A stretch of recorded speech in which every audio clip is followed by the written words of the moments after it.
নজর রাখবো পরবর্তী সংবাদে। পুলিশ সপ্তাহ উপলক্ষে অভিনব কায়দা অভিনব কর্মসূচি হাতে নেওয়া হয়েছে যাত্রাপুর থানার উদ্যোগে। জানা গেছে যাত্রাপুর থানার ওসি সুব্রত দেবনাথ এবং মহিলা সাব ইন্সপেক্টর রুমি আক্তার সহ একাধিক বিদ্যালয়ে গিয়ে এবং একাধিক বিদ্যালয় থেকে ছাত্র ছাত্রীদের ডেকে এনে থানায় হাতে কলমে পুলিশ কিভাবে কাজ করছে প্রত্যেক দিন সমস্ত বিষয়টা প্রত্যক্ষ করিয়েছেন ছাত্রছাত্রীদের। যাত্রাপুর থানা এলাকার উত্তর মহেশপুর দ্বাদশ শ্রেণী বিদ্যালয়ের একাদশ শ্রেণীর পাঠরত 23 জন ছাত্রছাত্রী ও উত্তর মহেশপুর দ্বাদশ শ্রেণী বিদ্যালয় থেকে একাদশ শ্রেণীর 18 জন বালিকা যুক্ত হয়েছে প্রয়াস কর্মসূচিতে।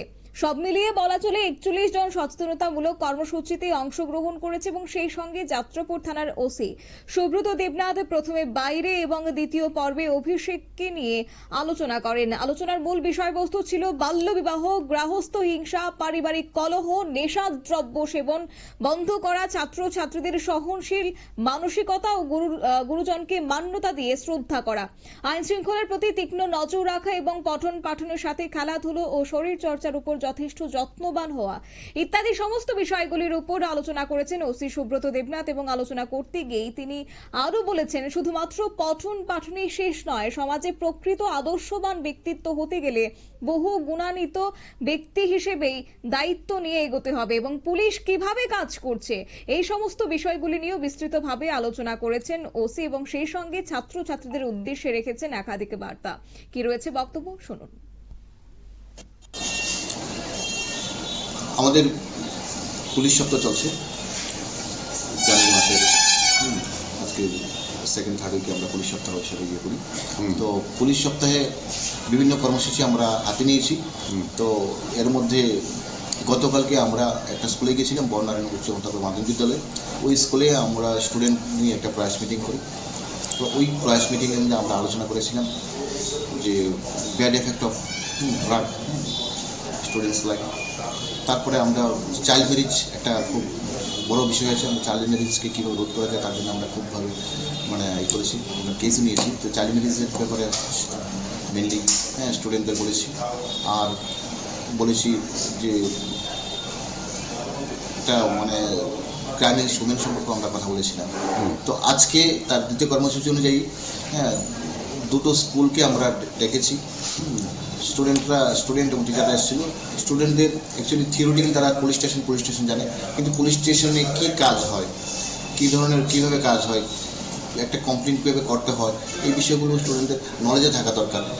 তার জন্য আমরা প্র্যাকটিক্যালি আজকে থানাতে এনে জিডি রুম, অফিসার রুম, তারপরে কীভাবে কী মেনটেন করা হয়, তো ওগুলো নিয়ে আমরা আজকে থানাতে প্র্যাকটিক্যালি ওদেরকে ট্রেনিং দিয়ে গেছি।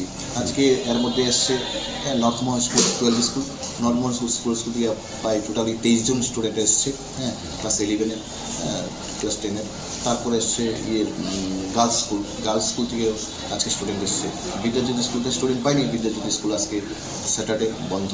তো এটা একটা স্টুডেন্টরা খুব ভালো লাগলো যে তাদের অনেক কিছু আজকে তারা জানতে পারলো। অ্যাকচুয়ালি শুধু ল অ্যান্ড অর্ডার না, ল অ্যান্ড অর্ডার ছাড়াও কীভাবে এলাকার শান্তি শৃঙ্খলা রক্ষা করতে পুলিশের কী কী স্টেপ নিচ্ছে এগুলি করা হচ্ছে। আগামী দিনে আমরা পুলিশ সপ্তাহেতে আমাদের সেন্ট্রালি ডিস্ট্রিক্ট হেডকোয়ার্টারে blood donation, mega blood donation camp হবে। সব থানা থেকে আমরা ওখানে গিয়ে ব্লাড ডোনেশন ক্যাম্প করবো। তারপরে একদিন আমরা 24 তারিখ ডেট করেছি যে স্টুডেন্টদের নিয়ে যে ট্রাফিক রুল, এটা তাদের জানা দরকার। ট্রাফিক রুল, ট্রাফিকে কী করতে হয়। তো এটার জন্য আমরা জানি থিওরিটিক্যালি আমরা বলে একদম প্র্যাকটিক্যালি না করলে এটা শেখা হয় না। তার জন্য আমরা কর্মসূচিতে হাতে নিয়েছি 24শে জানুয়ারি স্টুডেন্টদের নিয়ে ট্রাফিক ডিউটি করাবো। ট্রাফিক স্টাফদের সাথে নিয়ে ওইটা করেছি।